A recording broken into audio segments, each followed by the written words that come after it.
Hello guys, jina langu ni Hyman toka Hyman Graphics. Na leo hii bila kupoteza wakati tunaenda katika tutorial yetu ya jinsi ya kubadilisha image yani JPG kuwa vector kama hii. Okay?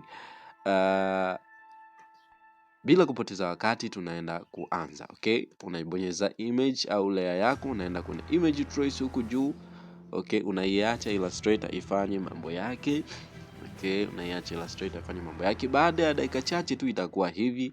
Okay, baada ya hapo expand. Baada ya kuexpand tayari imemaliza. Okay, hapo ndivyo ambavyo naweza ukabadilisha sasa image ikawa katika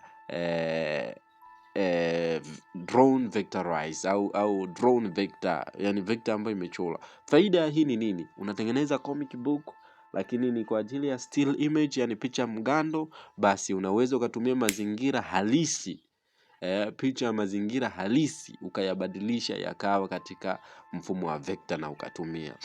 Na ukitaka kubadilisha color, unaiselect layer, unaenda kwenye sehemu ya edit, unaenda sehemu ya edit colors, recolor with preset, alafu unachagua labda 2 colors. Okay, nitakuelekeza hii 2 colors. Baada ya hapo labda unakuja hapa, unaweza ukaja ukabadilisha rangi hapa, ukabonyeza hapa mara 2. Okay, ukachagua labda rangi kama ni hii. Okay, baada ya hapo labda ukichagua hiyo rangi unaweza ukaja ukapunguza kidogo hapa, ukaweka hivi ikawa dark.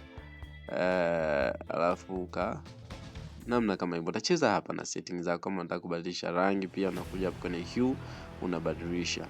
Okay, labda kama hivi unapunguza labda mwanga kidogo iwe dark fulani, labda upunguze na saturation okay kidogo, namna kama hiyo. Kwa hiyo ukitaka red inakuwepo hivi, ukitaka hii green, ukitaka sijui ni red, ukitaka sijui nini, namna kama hivyo. Unacheza na hizi setting na unaweza kupata matokeo yale ambayo unayataka, namna kama hiyo.